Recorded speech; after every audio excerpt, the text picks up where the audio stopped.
अस्सलाम वालेकुम। भारत और चीन के ताल्लुकात पिछले काफ़ी अरसे से ख़राब तो चल रहे थे, मगर चीनी सदर ने अब तक ऐसी बात नहीं की थी जो उन्होंने अब कर दी है। और ये बात इतनी ख़तरनाक है नाज़रीन भारत के लिए कि भारत इसके बारे में सोच भी नहीं सकता था। मैं आपको वो सेंटेंस बताता हूँ, मैं आपको वो बात बताता हूँ जो चीनी सदर ने अब अपनी अफवाज को भारत के हवाले से की, और उसके बाद फिर आगे मैं बात करूँगा कि किस तरह ये जो बात की है इसके असरात भारत के ऊपर पड़ेंगे। चीनी सदर ने कहा है, यानी कि बाकायदा तौर पर चीनी सदर ने हुक्म दे दिया है कि मौत का खौफ निकाल कर, उसके जो फौजी हैं, उसके जो सोल्जर्स हैं, वो मौत का खौफ निकाल कर किसी भी सेकंड जंग की तैयारी करें और अपनी ट्रेनिंग सख्त करने के साथ साथ अब वो मौत से डरना भी छोड़ दें। ये बात की है चीनी सदर ने अपने एक उन्होंने जो बयान जारी किया है उस बयान के अंदर, और इसका वाज़े और साफ साफ मतलब ये है कि अब चीन मुकम्मल तौर पर भारत के खिलाफ एक्शन लेने के लिए तैयार हो चुके हैं नाज़रीन। क्योंकि इससे पहले लद्दाख के अंदर, गलवान घाटी के अंदर और उससे पहले माजी के अंदर 70 की दहाई के अंदर भी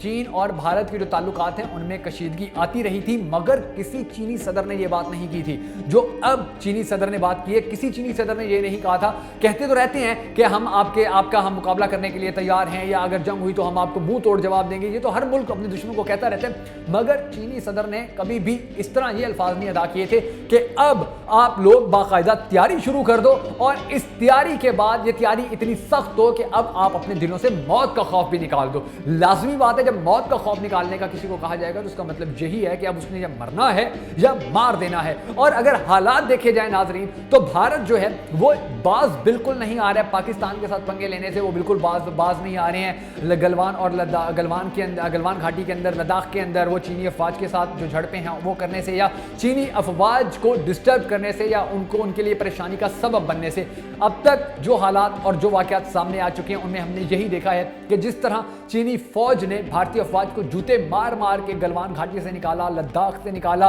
और जितनी भी फिंगर्स थी उन सब फिंगर एरियाज से जो भारतीय अफवाज को वहां से किक आउट किया, तो उसके बाद भारतीय अफवाज जो हैं अब उनको आस्ता आस्ता मजीद भी पीछे धकेलने की कोशिशें जो है वो जारी है चीनी अफवाज की जानिब से। जिस तरह कुछ अर्सा पहले भी ये खबरें सामने आई थी कि चीनी फौजी जो हैं वो तो भारत के देहातों के अंदर भी जा रहे हैं और वहां लोगों से मिल रहे हैं, और उसके बाद वो वापस चले जाते हैं। तो अब हालात इस हद तक पहुंच चुके हैं कि एक जानिब जो चीन है वो अपनी फौजी ताकत इस तरह मजबूत करने पे तुल चुका है, वो अब अपने जो चीनी सदर जो है वो अपने फौजियों को ये तक कह चुके हैं कि अब आपने जो जंग है उसकी तैयारी, सेकंड जंग है उसकी तैयारी करनी है। और दूसरी जानिब जो पाकिस्तान है, पाकिस्तान भी अब चीन के साथ मुकम्मल डट के खड़ा है। पाकिस्तान के साथ जो ईरान है वो भी पाकिस्तान के साथ खड़ा है, और अगर चीन की जानिब से कोई एक्शन लिया जाता है भारत के खिलाफ तो इंशाल्लाह पाकिस्तान भी अपने सारे पुराने बदले चुकाएगा। और जितना नुकसान भारत ने अपनी खुफिया एजेंसियों के जरिए, जितना नुकसान भारत ने अपने मुख्तलिफ जो उनके एजेंट्स हैं उनके जरिए ईरान को पहुंचाया था, ईरान भी अपने सारे पुराने बदले चुकाएगा। और बहुत जल्द हम देखेंगे कि भारत को